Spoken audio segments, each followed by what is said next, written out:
السلام علیکم محترم ناظرین، آئی ہوپ کہ آپ خیریت سے ہوں گے۔ آج ہم آپ کو ایک اور دلچسپ کہانی سنانے والے ہیں جس کے بارے میں آپ نے پہلے کہیں بھی نہیں سنا ہوگا۔ آئیے ہم کہانی کی طرف چلتے ہیں۔ ایک چھوٹے سے گاؤں میں ایک چھوٹا بچہ رہا کرتا تھا جس کا نام علی تھا۔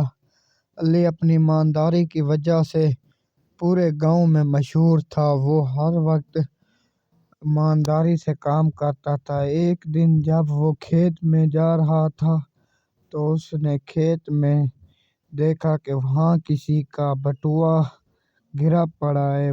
اس نے سوچا کہ یہ بٹوا میرا نہیں کسی اور کا ہو سکتا ہے، اس لیے اس نے گاؤں میں مسجد میں جا کر، اس میں بہت سے پیسے تھے، اس لیے اس نے گاؤں کی مسجد میں جا کے اعلان کیا کہ جس کا بھی بٹوا ہے وہ آ کر لے جا سکتا ہے۔ کچھ دیر بعد ایک بوڑھا نوجوان اس کے پاس آ کر بیٹھتا ہے اور بٹوے کی نشانی بتاتا ہے اور علی اس کو بٹوا دے دیتا ہے۔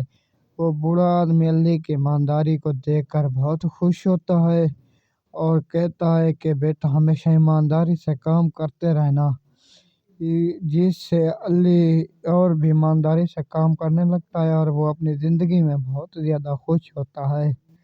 آئی ہوپ کہ آپ کو ہماری یہ کہانی پسند آئی ہوگی۔ اس جیسی مزید کہانیاں دیکھنے اور سننے کے لیے آپ ہمارے یوٹیوب چینل کو سبسکرائب کرنا نہ بھولیں۔